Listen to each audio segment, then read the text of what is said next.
This video is the first in a series showing how you can edit and optimize your raw image files using Adobe Camera Raw, or ACR as I'll call it from this point forward. There are two basic ways that you can open up a raw file into ACR. The first one is from Adobe Bridge, and you find the image that you want to work on, highlight that image, and you can either go to File, Open in Camera Raw, or you can use the simple keyboard shortcut Command R from a Mac or Control R from a Windows PC. On my Mac, I'll hit Command R, and as you'll see, it opens up the file in ACR. The other simple way to open up a raw file into Adobe Camera Raw is through your file browser. Simply find your file, double click on it. It will open up Photoshop if Photoshop's not already open, and then from there take you to that very same ACR screen. So now here we are, we have this image. It's not much to look at straight out of camera. We'll see what we can do with it. This photo was taken in downtown Pittsburgh, Pennsylvania. This is the David H. Lawrence Convention Center. I took this photo standing under an overpass that's providing lots of shadow and shade in what was otherwise a fairly bright day. Right now we are in the basic panel. Before we start making adjustments with these sliders, I'd like to call your attention to the lens correction panel. We'll go ahead and click on that icon to take us to that panel, and there are two boxes here that I plan to check, and I'll tell you why. The first one is remove chromatic aberration. Without getting into too much scientific detail, chromatic aberration is what happens when there's an error in the way that light bends within your lens. The result of it, which you should come to recognize, is what's called color fringing. Either green or magenta color fringing on some edges in your photos, like what we see right here. It's the green, that's the magenta, that's chromatic aberration. And when we click on this button here, it will remove that fringing on that part of the image and wherever else the chromatic aberration might have occurred. Now I'm using the zoom tool. You can see I'm clicked on the zoom icon here. My magnifying glass cursor is completely white on the inside, which means that I'm zoomed all the way in. But if I hold down the Option key on a Mac or Alt key on a Windows PC, you'll see that a minus sign shows up in that magnifying glass, which means that if I click, it'll zoom out. If I let go of the Option key on a Mac or Alt key on a Windows PC, you'll see that a plus sign shows back up in the magnifying glass, which means if I click, it will zoom in. Zoom out, zoom in, or there's a very handy shortcut to zoom to where the entire image fills the window. That's Command 0 on a Mac or Control 0 on a Windows PC. Hitting that shortcut takes us here.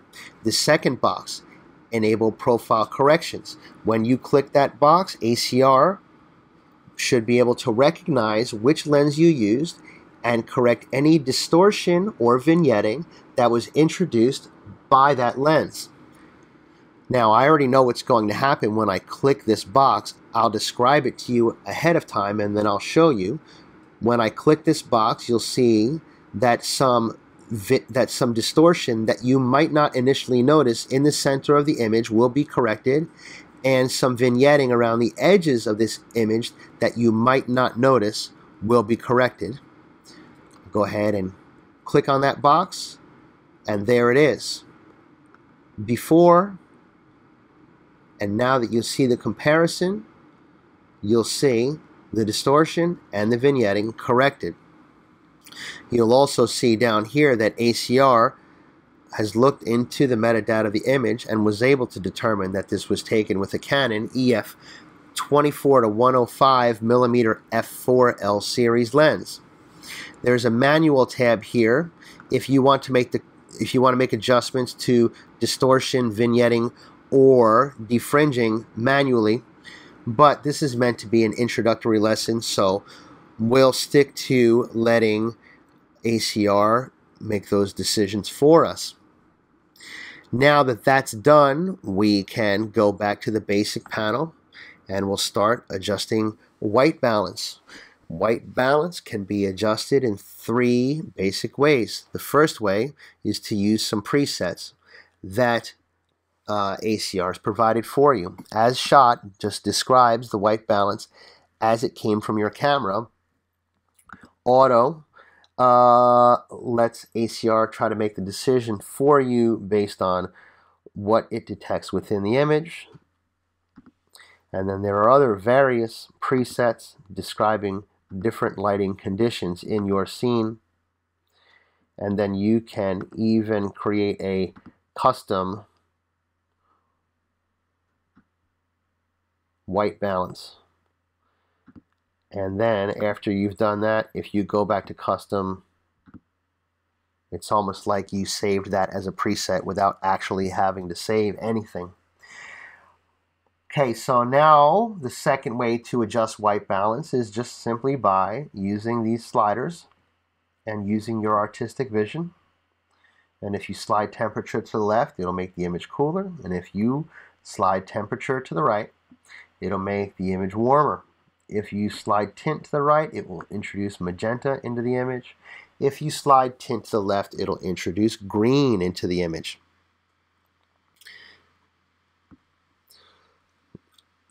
Okay, that's our custom white balance now. The third way that you can do it, and this is the way that's typically used if you want to try to get color accuracy in your image, is to look for the image for an area that you know is supposed to be a neutral shade of gray with no color cast. From there, you can select the white balance tool, which is this icon here, or you can use the shortcut, which is the letter I, supposedly because it looks like an eyedropper.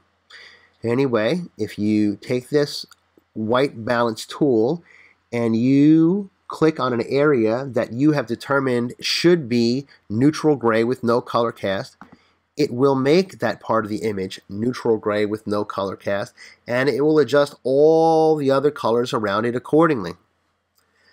I like what we have here. I'm not worried about 100% accuracy, but it looks good enough to my eyes.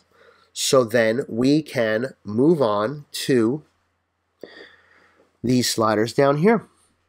The first one is exposure, and exposure is a way of describing the general brightness or darkness of an image. If we slide exposure to the right, the image gets brighter. If we slide it to the left, the image gets darker. I want to call your attention to these boxes here. These are clipping warnings. When you, right now it's turned off, but when you click on this box and turn it on, as you raise the exposure on our image, if you clip the highlights to the point where you lose detail, you'll get warnings in the form of red blotches on the screen where your highlights are clipped. For example, there, you see right here where you have these red blotches. That means that the highlights are so bright that they are blown out to a plain white with no detail. Now, having clipped highlights in an image isn't necessarily a bad thing. Sometimes it's expected. For instance, if you have the sun reflecting off a chrome bumper, that sparkling reflection on the bumper, you can expect that to be a clipped highlight, and you should be okay with it because you're not trying to extract or look for any details in that highlight. The same can be said for perhaps the sun shining off ripples in the water. It could be a bright street lamp in an otherwise dark scene. If those highlights are clipped, it's no big deal because you're not looking for detail anyway. The same goes for if you're lowering exposure. and you start to clip shadows. That means that the shadows in your image have gotten so dark that it's gone to complete black and you've lost all detail. And that will show up on your screen as a warning in the form of blue blotches. These right here are all clipped shadows, and there is no more detail left in that part of the image. Now, having said all that, I'm going to go ahead and push the exposure up a little bit just to add a little bit of overall brightness, but we did not introduce any undesirable or unnecessary highlight clipping. Contrast is a way of emphasizing the difference between the bright parts and the dark parts of your image. If you raise contrast, it'll make the brights brighter and it'll make the darks darker. And as you can see, we've even introduced some shadow clipping into the image, which is undesirable. But we really don't want to push the contrast up that high anyway. If we double click on this slider or any of these sliders, it'll restore it to its default. In this case, it's 0. We can decrease the contrast, which brings the light parts and the dark parts closer together. But you start to lose some fine detail that way, so we don't want to do that either. What we can do in this image is we can leave it alone, because with these next two sliders, we can adjust the bright parts of the image and the dark parts of the image independently of each other to get the type of contrast that we want. Here's the highlight slider. Highlights is the generic term for any bright part of the image. In this image, the sky is the most obvious highlight. Some of the other highlights might include a little bit of reflection on the water, maybe some parts of this building. But the cool thing about adjusting the highlight slider is that it leaves the dark parts of the image alone. So if I raise the highlights, you'll see that the sky gets brighter and brighter and brighter. Then you start to see clipping. It's no good. We'll double click on this and bring it back to default. But if we lower the highlights, watch what happens to that sky. You start to see some really, really beautiful detail in the clouds that you wouldn't have noticed before because the highlights were just too bright. Also some beautiful blue sky behind the clouds. And as you see, with all these adjustments that we made to highlights, it really didn't affect these dark parts at all. These dark parts of the image are called shadows, generically. It doesn't necessarily have to be an actual shadow. The term shadow can usually describe any dark part of the image, including this garbage can, railroad tress, this pole, or whatever that thing is. If we darken the shadows, start to push it toward black and we start to lose detail here. We don't want that. But what we can do, I'll double click this to bring it back to the default of 0, is we can slide to the right to brighten those shadows. And not only do those shadow areas become brighter, but then you start to see some beautiful detail that's brought out behind the shadows that we didn't notice before because it was just too dark. Okay, whites and blacks, the white slider will take the brightest of the highlights and keep pushing them brighter until you eventually reach white points. So as I'm pushing this to the right, it's taking these highlights here and pushing them to complete white with no detail. We can back off just before we reach that clipping and leave it at that. For the black slider, if we press the black slider and we move it to the left, it'll take the darkest of the shadows and push them toward black. And we start to see some evidence of that clipping up here in this corner. If we go too far, then black will fill up all those crevices where there actually are some details. So we'll back it off and we can leave the white and black slider as is. Clarity, the clarity slider can be used to emphasize or de-emphasize some fine detail within an image. Right now, still using the white balance tool, as you can see by the icon, not the icon, but the The cursor on the screen still looks like that eyedropper. I'm going to press Z to go to the zoom tool, or I could have just clicked on that icon. And I'm going to zoom into this area right here where we have this bush and this stone face. As you can see here, there is some highlight clipping in these leaves, but we're not really worried about that because it's such a minute detail. It won't really matter in the overall image. Same thing with a little bit of shadow clipping within this garbage can. Not worried about that either because we are not actually looking for detail on the inside of that garbage can. Anyway, back to clarity. Keep your eye on this bush here. And as I raise the clarity, you'll see that it starts to bring out some really beautiful detail in that bush. And also on the stone face here. We can do a before and after comparison by using Command Z on a Mac or Control Z on a Windows PC. Back one step and then back to the current state. So this was before clarify and after clarify. Before and after. I would say it's a huge difference. I would say it's a great difference. Bring out all that fine detail. I would only issue this one warning and say that if you're taking a photo that has people in the photo, especially close-ups of people where you can see their skin texture, you want to be very careful when using the clarity slider. If you push it too far, what you'll end up doing is emphasizing every pore and every wrinkle on a person's skin, and sometimes that's just not a good look. But we don't have that problem in this image, so we'll carry on. I'll go ahead and hit Command 0 again to zoom to where this fills the window. And then we can talk about vibrance and saturation. Saturation, the term is used in a very basic way just to describe how colorful a color is.